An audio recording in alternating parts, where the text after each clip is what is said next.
Hi, I'm Rennie Pilgrem, and I am going to show you today how I make a tune. You may or may not be aware of the stuff I do on TCR, which has been going for about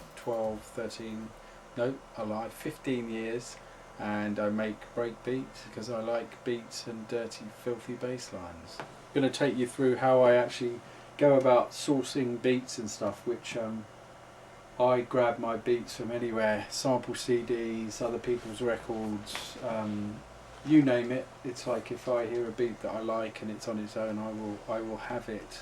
I have to have it. It has to be mine. I've quite often loaded in friends' tunes and thought, I like the look of that. I like the sound of that beat at the start of their tune, and will steal that quite happily. And I've had it done to me very often. So. If you can see, I have a folder that a friend of mine has given very kindly come up with loads and loads and loads of old school beats, which I'm quite getting into, sort of the old raw sound, trying to bring that back a little bit, where you're mixing modern production with old beats and stuff. So I've got a load of beats which I would normally audition while I'm doing a tune and see if I find something that takes my fancy. Say, if I hear a beat that I like, I will bring it into Ableton somewhere on its own. There, for instance, that will do nicely. Then I will loop it like so. Then I will solo it, and then I will play it, and get it in time by.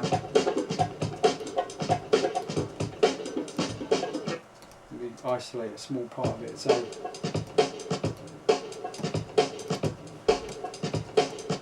moving down to the bottom, I will look at it and warp it in the right way. So move the start point so that it's in the right place, and then go through the different bits in the correct thing that awful humans do, which is to make errors. When I have a beat, I will get the beat in time, and when I have the beat in time, I will put it on its own track.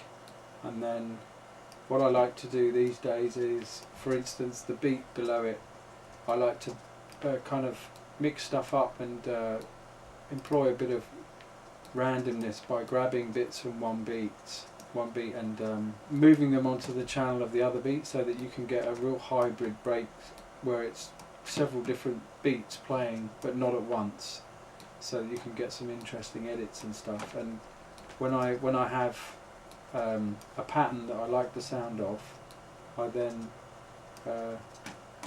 do something called consolidation, which is then it will make it one piece of audio. So I know now that's my own sort of amalgamated beat that I've made, and it's 134 BPM, which I will then I can either use in this tune or wherever, but I've got something slightly more unique. When I have, when I've trawled through and found a few beats that I like, then it's a question of trying to make them work together so that they complement each other. And what I tend to do is I will have a main beat, that drives the whole thing. So, say in this tune it's something like that. Then I will think, okay, once that's been going for a while, I'll be needing to bring something else into the equation to keep it interesting. So then I would have what I would call like a top loop, or like a percussion kind of loop, which is something you can bring in to kind of just keep it motoring a bit.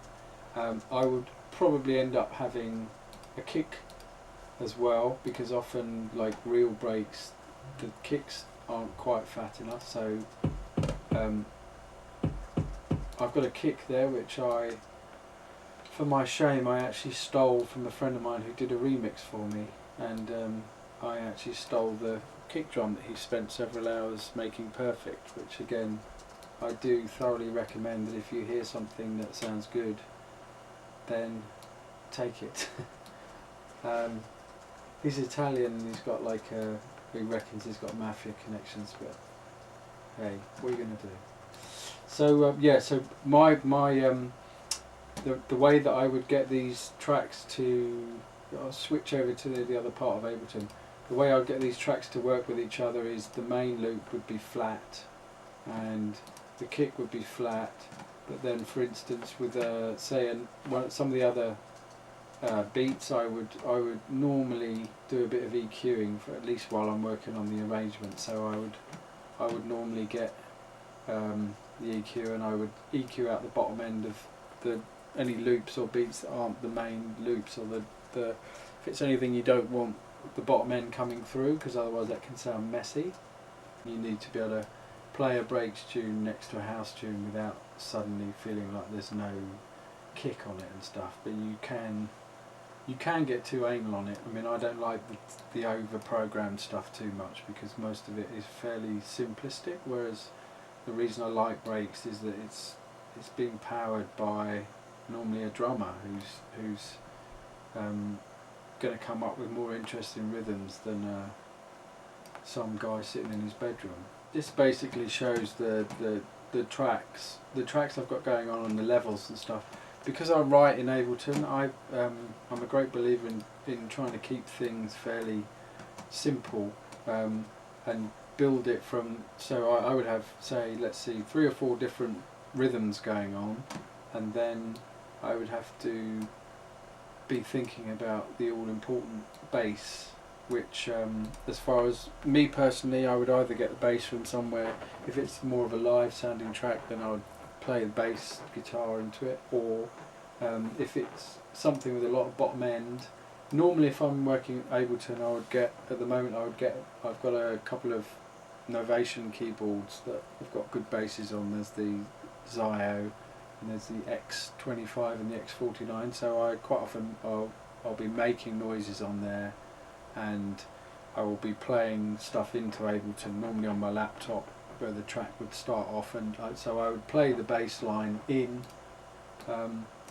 Here's a bass line that I played in, which is it's a lovely big subby thing,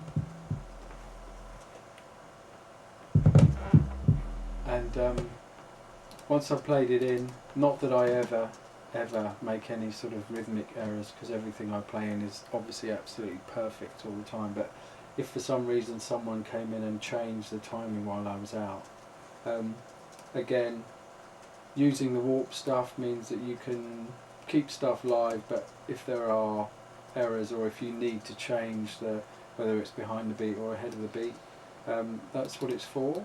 And again, I would chop it up, use the bits I want. I would often end up reversing parts of it and get a pattern that I like, which I would then consolidate, same as I did with the beats, and then you have a piece of audio, which in this stage for me it's all about, there's 2 things. You're getting a track, you're getting all the parts to do a track ready to arrange it, and you're getting them in a way that when you move them over, I move everything over to Logic afterwards, and you're getting stuff so that you don't have to be worrying about timing with anything, so that everything you move into Logic is all in time and ready to go, and then you're just going to mix it within that place. So for me, bass, I'm lucky enough to be in a studio with great acoustics, but basically you've got to have a bass that you should be feeling it as well as hearing it, and you'd be amazed at how loud you can get away with having a bass in the track, and also how much it actually makes the track. Because if you have a track with a fantastic bass line and great beats, you are 3/4 of the way there for doing a track. Hence the genre drum and bass, which I actually invented in lunch hour once. So one of the things I would do is I have a bass, a traditional bass line, which which I play, etc.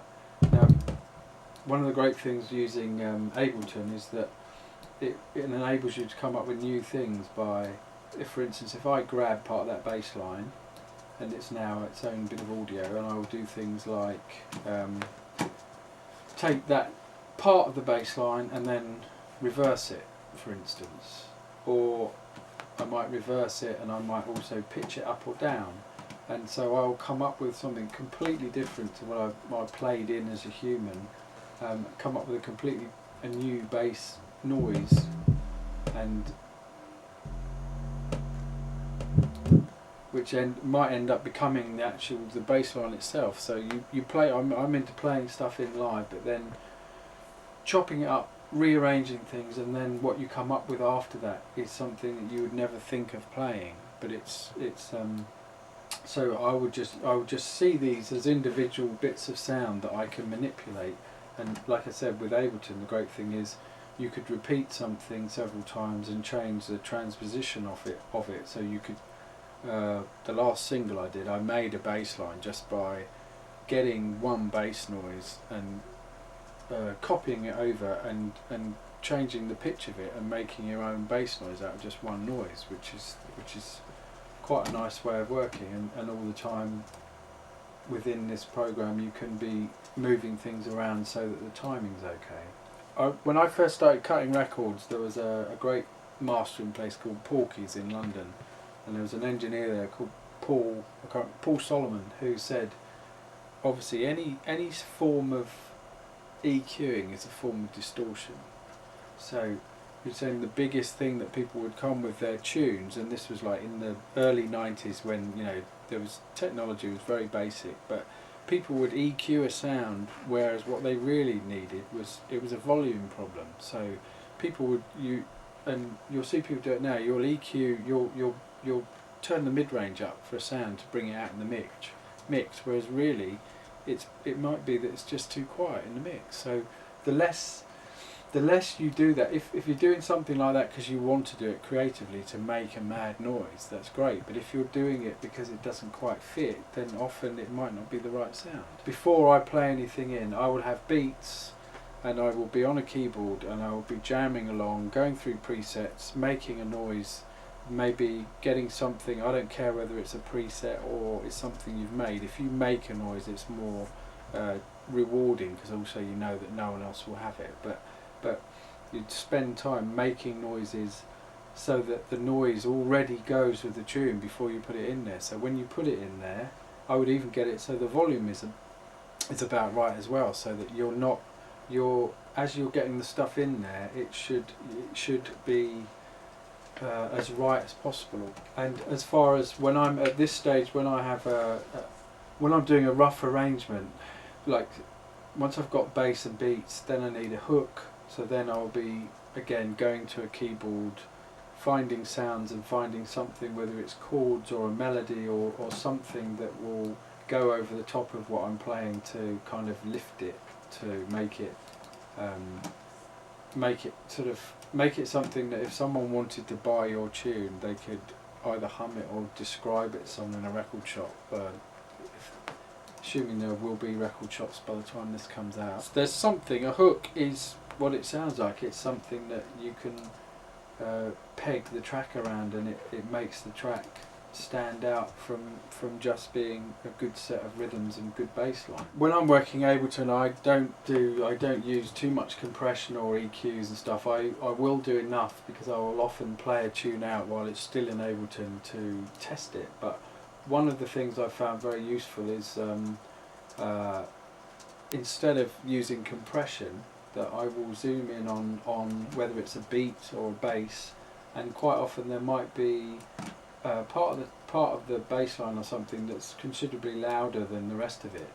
And what I do for that is I then chop it up so that it's a separate piece of audio, and then I'll adjust the volume so that you're almost doing your own form of compression by ironing out any kinks in the sound, so that later on, if you want to compress it, it's fine, but you're not compressing it because you have to. You're compressing it because of if there's one piece of your tune, like for instance, if I take this bit here, let's imagine that is that much louder than everything else, then if you put that through a compressor, that's going to affect the whole bass line. So the great thing about doing it like this is you can isolate something and you can make it fit. Same as if I was doing my radio show, doing speaking, and there are spikes in it.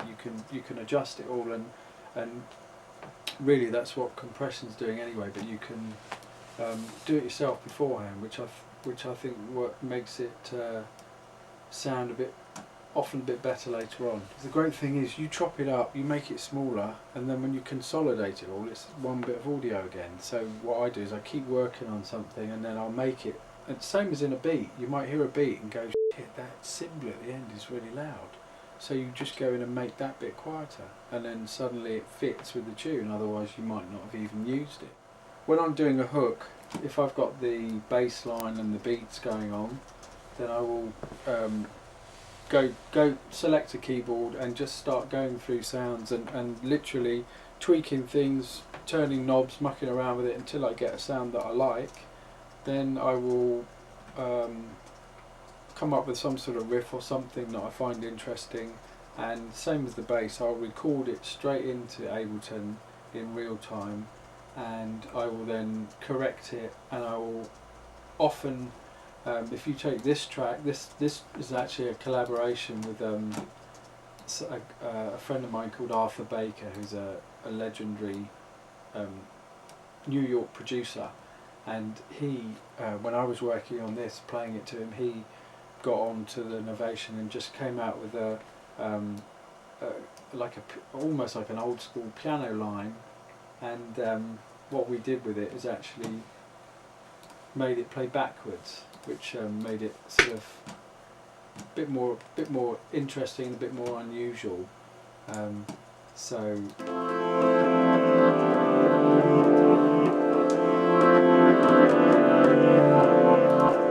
that's and actually with although I said with bass and beats I don't tend to go for effects or anything. With a lead line, often the effects will become part of the character of the tune. So for instance, if you take this piano sound, it sounded too straight, so we put there's like a phaser on part of it, and there's a ping pong delay, and it just gives it a slightly ethereal, weird edge. So I would keep that effect on there. Probably I would maybe bring a version of that riff. When it goes to Logic, I would bring a version that's dry and then a version with that effect, because normally you can't replicate the effects. It's nice to have a hook that's not exactly the same. So I think I'm probably into the more, I like things to visually be pretty obvious what's going on. So if I have say a hook, and then if there's a different variation which might then switch from being reversed to then the right way round, or another version of it with no effects on and stuff. So it's important to have this stuff that develops, where it's not just the same thing over and over again. Another way around that is I would chop a riff up and rearrange it so that again it's not something you would ever play. So instead of it being one piece of audio, I would make lots of small incisions and then either rearrange things or repeat things, and again it ends up coming up with a new riff that you would never play. So I like the idea of with mixing with real playing and then manipulating to come up with something that's kind of a hybrid of real and unreal. The riff just repeating as a one bar or one beat thing that's repeating, and then it goes into it properly.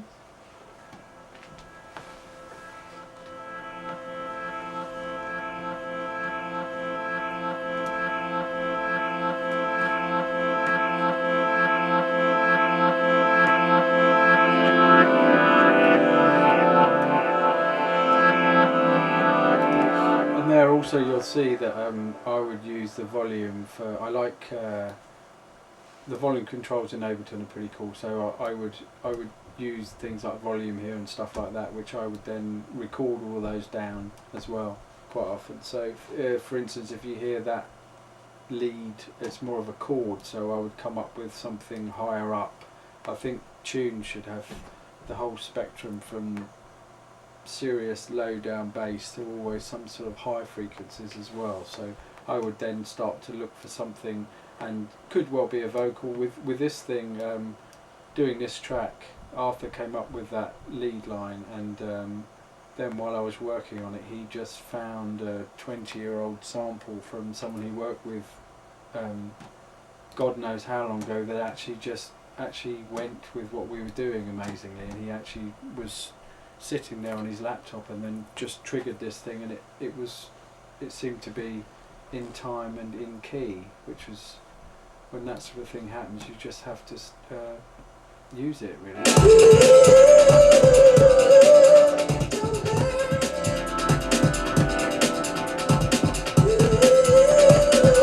So there's the vocal which on this track I would either use it dry, and I would also there's another track of the same vocal, but it's got loads of delay on it. Yeah, I will use soft stuff, but only once it's in Logic. Some of these sounds that I will come up with might end up making it onto the final track, or they might be replaced with soft synths, but I would normally do anything like, if I was putting in hi-hats and stuff like that, program stuff and synths, I would wait till it's in Logic and then go through their soft synths, which I think are pretty superior. If you take this particular one, this is two completely different vocals, very small snippets that are just enough to give a bit of a hook, that are sort of pasted into this tune, and just to keep it interesting, and it's a weird thing with dance and with breaks in particular, that if you use too many vocals and the DJs are turned off playing them, and so it's really a case of just using enough. Again, I couldn't recommend, say, Ableton highly enough, because you can isolate individual words and repeat them, make them go backwards, make them go up and down. You can change, you know, you could get spoken word. I have an M-Audio,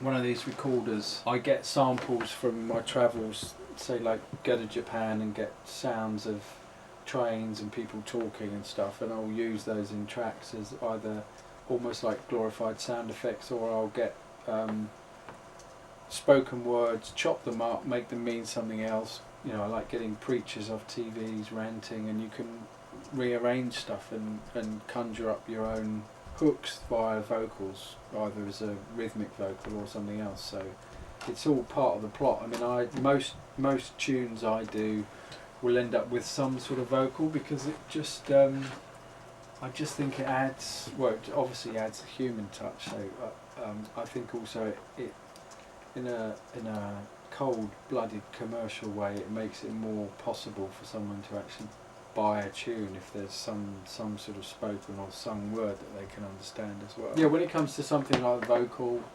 I suppose the golden rule I've got is that I like people to be able to hear what someone's saying. If you're using a vocal as a purely percussive thing where it doesn't matter what they're saying, it's fine, but otherwise getting the balance of the vocal in the track is quite an art form, and it's there's nothing worse than vocals that are too quiet in a tune so you can't hear them, or obviously so loud that it sounds like it's just produced as a pop radio thing. So what I would normally, my rule of thumb with that is A, can I tell what they're saying, and B, I would normally play something very quietly. I would pull the volume right down low and see whether I can still hear the vocal properly at a very low level, which would be amazed at how it's a good tool to see how your tune actually sounds by playing either on small speakers or playing it really quietly, which is not obviously the urge you have with dance music is to, you know, hopefully play it to annoy the neighbours. When I have I will work on an arrangement which could well be on my laptop in a hotel room somewhere, on a plane or on a train or wherever. My arrangement will end up looking something like this, which is just all the individual tracks. For me to think about bringing it into Logic, which is where I mix it down, I would normally go through the track and take off any EQs or any settings that I feel would be better done in Logic. If it's a sound say like a lead sound where the effects are integral to it, then I will leave it on there and maybe run off a version without it as well, which is to run it off is just literally you just mute the effects. So I would then also bring up all the levels to be about the same, roughly. I'd make the master level not too high. By this stage I will be 90% happy with the arrangement I've got, and to be honest, you could cut a track just like this, and I've cut tracks before where I've taken in this on my laptop and actually mastered from this way of doing things. For some reason I'm happier finishing things in Logic just because I'm more used to it, and I don't know why. For me it sounds slightly better, but it could just be my imagination. So you highlight all the tracks and then you render them to disk, and you do that by just going into part of the rendering bit where it says you can render all tracks. So you click OK, and all of these tracks will be run off as stems and individually ready to go into Logic. Yeah, so when I've rendered it, I then bring them over in one go, the whole lot, into Logic, and it then asks me if I want to create new tracks or use existing tracks. I'll probably create new tracks, and then it starts to bounce them all down all in one go, and they should all be aligned up, and they should all be without EQ and effects, unless I really wanted one. And the last track, when you do this, the last track is always the whole tune as well, so you have it as a reference. It's pretty handy. So when I brought them in, I will then go through and name each track so that I know what I'm dealing with. So I'll give everything each one a name, and again I prefer to work in colour, so that I will often, just to keep things interesting, I will often, for instance, anything that's to do with beats will be a shade of blue, so that I know immediately that I always put the beat stuff up the top, and then if there's sort of synth stuff, then they might be a certain colour, and etc. So I'll go through, name everything. I will then, the way it comes into Logic for some reason is it comes in as mono, and depending on what the sound is, if it's a bass then I'll keep it as mono, which you change here by either mono or stereo, and as it is, it should play back and be almost balanced and pretty similar to Ableton. It would need volume adjusting, and then I would be going through the tracks track by track and deciding whether it needs EQing, compression, and whether I want to put effects on there. So once I've got all the tracks in there, then that's the next stage. That's what I'll do. I probably do a lot more in Logic than I used to do, because a friend of mine, Danny McMillan, I've used him to program and mix down a few things, so I've been taking stuff on board. I've always been a bit slapdash doing stuff where the more geeky people would sort of recoil in horror where they realise I haven't rolled off something at 30 hertz. Sometimes those things, I'm a great believer in not smartening things up too much, because I think because of the firepower that we've got now, you can often, people can get more hooked, more concerned with trying to produce the perfect sounding track, and for me, what I'd say is classic tunes, whatever genre, they're very rarely perfect. They don't sound perfect. They sound good because they're not perfect, and they, like the early days when I used to do tracks, we had samplers that had only 22 seconds of sampling time to do a whole track on, and you were very particular. That's probably why I'm particular about getting the right things in there immediately. The things I would do these days is, if there's a kick, if I'm using my own kick, then I would probably compress it so that it's got, you know, it's taken care of and it's not going to leap out or dip down or whatever. If I've added my own snare, I would probably compress that as well. I either use, there's the liquid mix, the Focusrite thing. I like using that because it's got kind of analogy type feel to it. Otherwise I'll use wave plugins or the stuff in just the audio unit stuff is pretty good as well. I would probably compress the vocals because again, you need those not to leap out. But again, as I said earlier, because when I was doing the tune, for instance, if you look at something like this, which I think is the beat, I try and iron out any inconsistencies. So if there's something really leaping out, before I even bring it into here, I would go in there and either replace it or just change the gain so that there aren't any huge. So by the time it's in here, I've already, I would say the tune is 90% done. I could already cut the tune, like I said, just from Ableton. So anything I improve now is the icing on the cake. So as far as beats, I will go through what I refer to as the top loop, which would be the sort of thing motoring along. I would take out the bottom end of that because you don't want that getting in the way. So I would just use the EQ and Logic and literally just take out anything that's more to do with the bottom end or kicks, because that's not why I'm using that rhythm. I'm using it for the top part.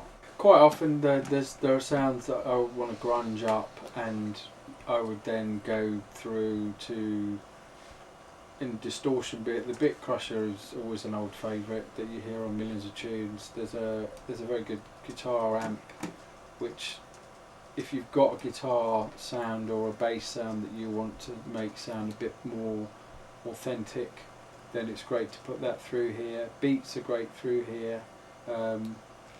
Vocals are great through here. I mean, I don't really, if something's a bit of processing that's supposed to be for a guitar, I've got no qualms about putting, say, a beat through it or doing anything. I think there are absolutely no rules about what you're trying to, how you use stuff and what you're trying to achieve.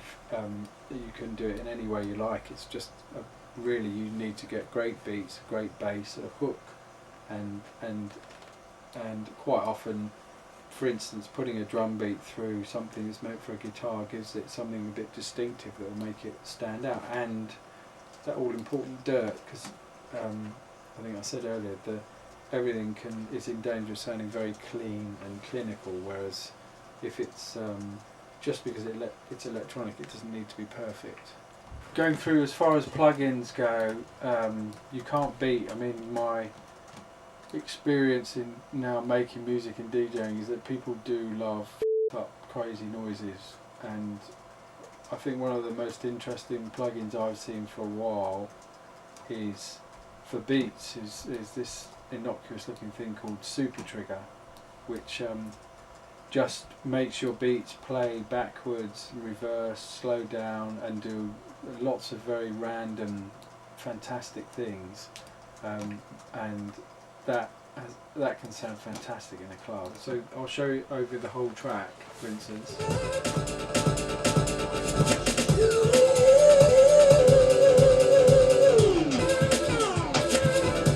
It has a very nice effect that you can use as and when you require it.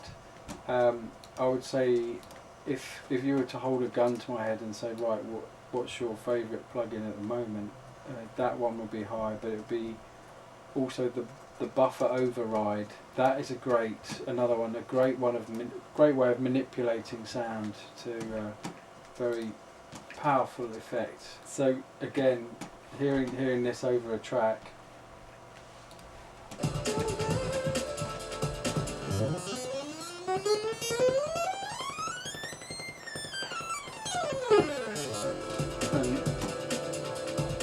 Face it, every track needs one of those in it somewhere. It's one of those where you hear it on someone else's tune and think, how the hell did they do that? They must be very clever. I don't really keep up on plugins, but I have like people like Danny Mac will tell me, he will ring up obviously with a hard on about the latest plugin, which I will then gloss over and fall asleep until such time as I then hear it for myself in my own eyes, and then realise that it's actually pretty cool. It's the age-old, you know, polishing a turd. It's if it's a good tune, it's a good tune, and yes, a great processing, etc., can lift it. But if it's not good enough already, if it hasn't got the right hooks or the right vibe, then you can't. You can maybe make it 10 or 20% better, but you can't turn it suddenly into a fantastic tune. So it's one of those that you've got to have something. Normally, if you've got the right elements, you can write a tune in a couple of hours, because the arrangement is not rocket science. You can have an intro, normally with beats. You're going to have a breakdown, probably 2 breakdowns in the tune. You're going to have it sort of changing every 33 bars or whatever. And so arranging is not that hard, although some people hate to do it.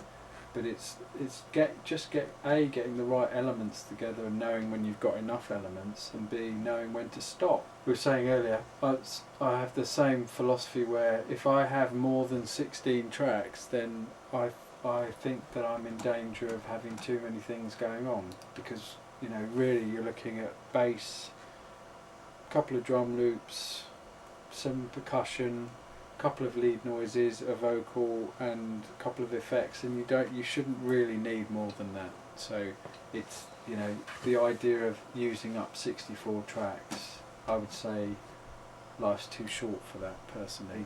The chances of you doing a fantastic tune, if you need all 64 tracks, you shouldn't have to. The biggest remix I ever did for it, there was a track called Emit. It was 8 tracks. That was it. So you don't. It's almost worth limiting yourself as well, because you will try a bit harder. I would probably put on some sort of compression on the overall track, but I'm also again, I'm a bit of a believer in, if something's a bit loud in one place, just take the volume down. So if you see there with the vocal, you can see as it's sort of leapt up in volume, then I will just, I suppose it's like riding the faders, and I will do sort of volume changes on the track. I will also do exactly the same thing with if I'm using delay, which I'm a big fan of the old tape delay in Logic.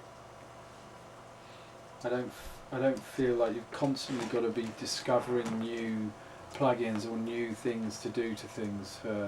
Quite often it just gets in the way. So things like delay, I would put it in, put the track into touch mode, and then while it's playing, preferably with some noise, I will just do things like ride feedback.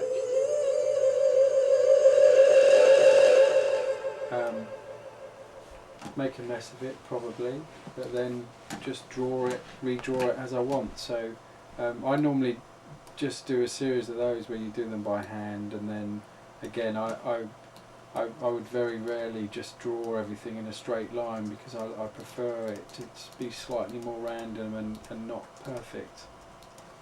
And as far as the compression goes, I would just probably use Logic compressor, just go into it and find a vocal setting and go through different ones of these until I find one that's near, and then adjust it level wise so that it's sort of works for me. But again, that vocal, by the time it comes in there, will already be 90% what I'm happy with anyway. And I'm very aware that you can, if you have say 16 tracks and you have effects on each of them, you're liable to screw it up, I think.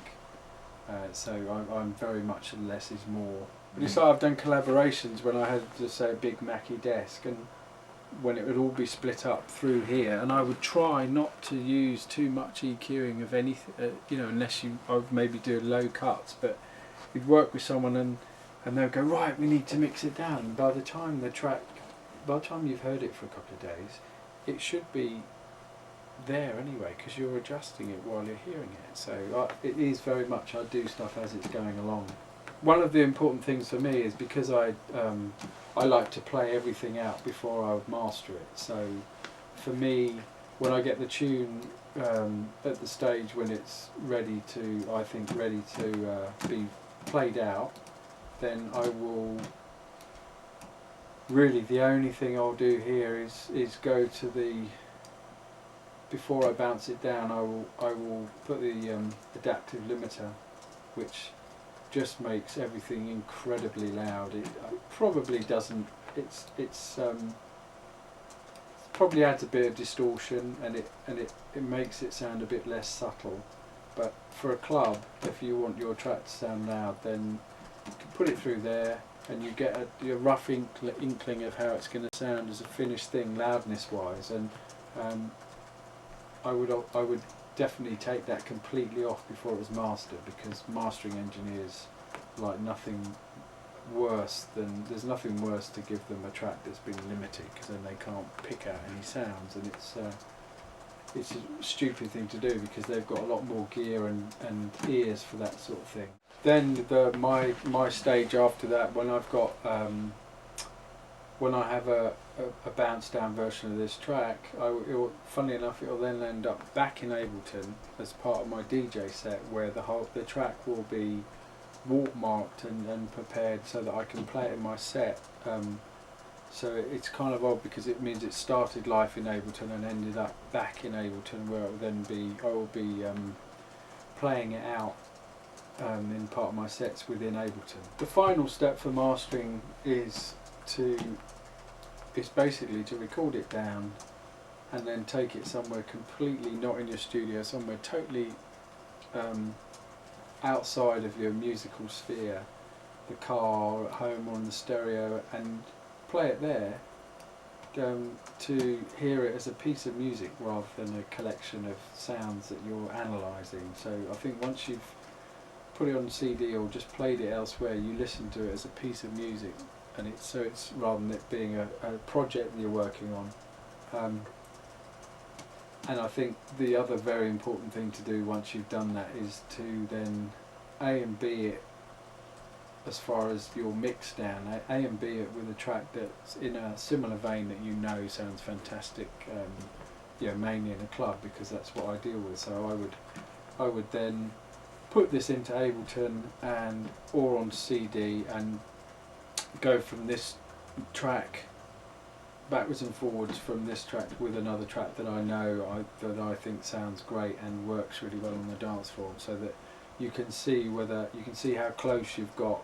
Thinking maybe mastering might improve your track by about 15%, you think, have you got within 15% of a great sounding track? And it's quite often then you realise that your kick drum is too loud, or it's too quiet, or the bass is, and it's a good stage where you're looking at it as a finished bit, you're realising then you can go back and improve it. So that's a very important part of the process, I think.